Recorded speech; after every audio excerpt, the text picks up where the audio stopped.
les crunchs sont l'un des pires exercices si votre objectif est d'avoir un ventre plat. Non seulement ils sont inefficaces pour brûler le gras, mais ils peuvent même être dangereux pour votre dos et votre périnée. Et surtout, je vais vous révéler les 3 stratégies qui fonctionnent vraiment pour obtenir une sangle abdominale forte et un ventre plus plat durablement. Pour comprendre pourquoi les crunchs sont une perte de temps pour faire fondre le ventre, il faut qu'on démolisse l'un des plus gros mythes du monde du fitness, celui de la perte de graisse localisée. L'idée qu'on peut faire fondre la graisse d'une zone précise en la travaillant s'appelle le spot reduction. C'est une idée reçue qui est très ancienne et qui a été démentie par la science des dizaines de fois. Imaginez un truc tout simple. Votre corps stocke de l'énergie sous forme de graisse un peu partout. Quand vous faites un effort et que vous avez besoin d'énergie, votre corps va piocher dans ses réserves. Mais il ne choisit pas de piocher juste là où ça travaille, c'est un processus global. Pensez qu'on peut brûler le gras du ventre en faisant des crunchs, c'est comme essayer de vider une piscine en n'utilisant qu'un seul coin avec une petite cuillère. Ça n'a aucun sens. Le niveau de l'eau baisse partout en même temps. Votre corps fait exactement pareil avec la graisse. Les études sont claires, quand vous êtes en déficit calorique, c'est-à-dire quand vous brûlez plus de calories que vous en mangez, votre corps perd du gras de manière généralisée. Vous allez en perdre un peu sur les bras, un peu sur les cuisses et oui, un peu sur le ventre aussi. Mais vous ne pouvez pas forcer votre corps à cibler uniquement le ventre. Alors, si les crunchs ne brûlent pas le gras, à quoi ils servent? Ils servent à muscler. Mais attention, pas à muscler n'importe quel muscle. Les crunchs ciblent exclusivement le grand droit de l'abdomen. C'est le muscle superficiel qui donne le fameux aspect tablette de chocolat. Le problème, c'est que si ce muscle est recouvert d'une couche de graisse, vous aurez beau le renforcer autant que vous voulez, il restera invisible. C'est comme si vous aviez un magnifique meuble chez vous, mais qu'il était caché sous une épaisse bâche. Tant que vous n'enlevez pas la bâche, personne ne verra le meuble.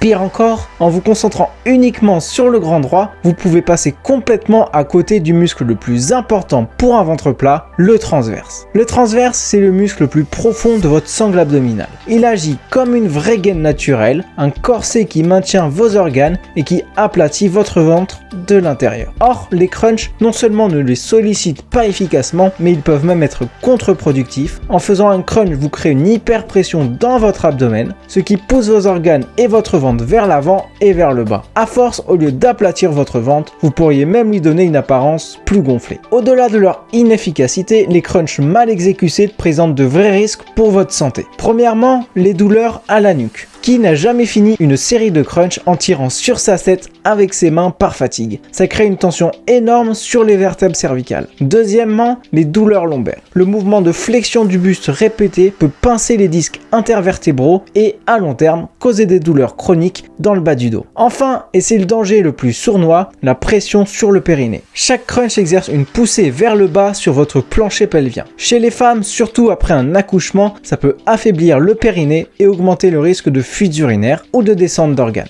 Chez les hommes aussi, cette pression répétée peut fragiliser la zone. Des études ont clairement établi le lien entre ce type d'abdos et l'augmentation des risques d'incontinence. Donc, on récapitule. Les crunchs ne brûlent pas la graisse du ventre, ils peuvent donner un aspect plus gonflé et ils sont potentiellement dangereux pour votre dos. Il est temps d'arrêter et de passer aux stratégies qui marchent. Ok, maintenant qu'on a démystifié le mythe, voyons ce qu'il faut faire. La solution repose sur une approche globale en 3 piliers. On ne peut pas y échapper, la clé pour perdre la graisse qui recouvre vos abdos, c'est l'alimentation.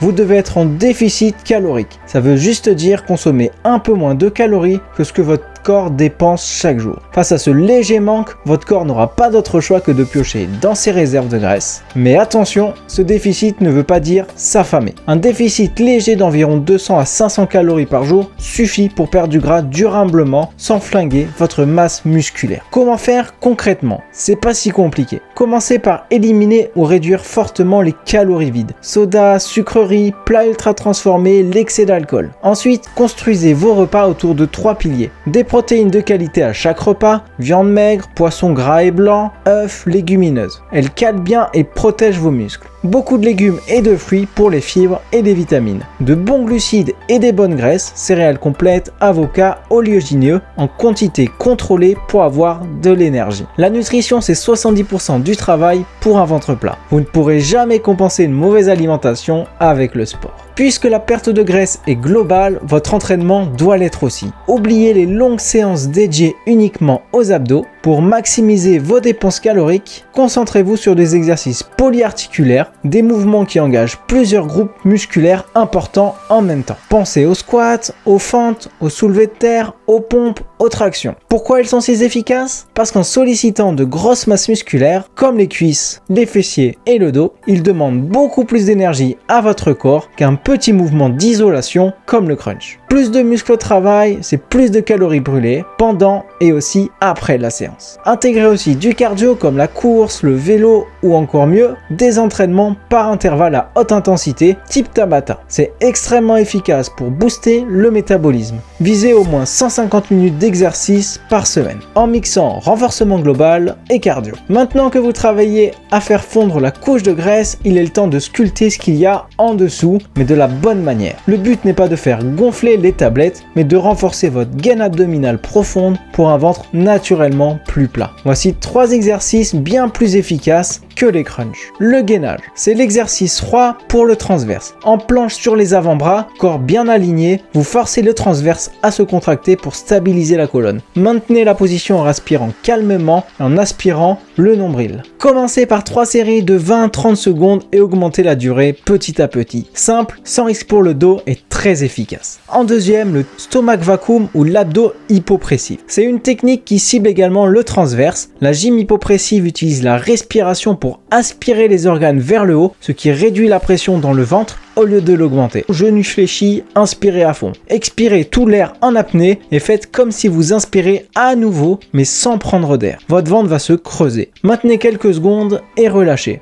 C'est excellent pour aplatir le ventre et protéger le dos. Le dead bug, c'est un exercice qui peut sembler simple, mais il est redoutable pour la coordination et le renforcement profond du tronc, sans aucune pression sur le dos. Allongé sur le dos, bras tendus vers le plafond, jambes en chaise renversée. Gardez le bas du dos collé au sol et descendez lentement un bras et la jambe opposée. Remontez en contrôlant, puis changez de côté. Le but est de maintenir une stabilité parfaite du tronc. Intégrez ces exercices 3 à 4 fois par semaine et rappelez-vous que la qualité prime toujours sur la quantité. Pour résumer, arrêtez de vous épuiser avec des centaines de crunchs en pensant faire fondre votre ventre. C'est un mythe. La science et l'anatomie sont claires là-dessus. La véritable solution, c'est une stratégie globale. Premièrement, une alimentation saine pour créer un déficit calorique. Deuxièmement, des entraînements complets qui sollicitent tout votre corps pour maximiser la dépense d'énergie. Et troisièmement, remplacer les crunchs par des exercices plus complets comme le gainage, les abdos hypopressifs et le dead bug pour renforcer votre sangle abdominale en profondeur, protéger votre corps et avoir un ventre vraiment plus plat. Si cette vidéo a brisé une croyance que vous aviez depuis des années et que vous voulez plus de conseils basés sur la science et non sur les mythes, alors la meilleure chose à faire est de vous abonner à la chaîne et d'activer les notifications. Merci d'avoir regardé et on se retrouve très vite pour la prochaine vidéo. À bientôt.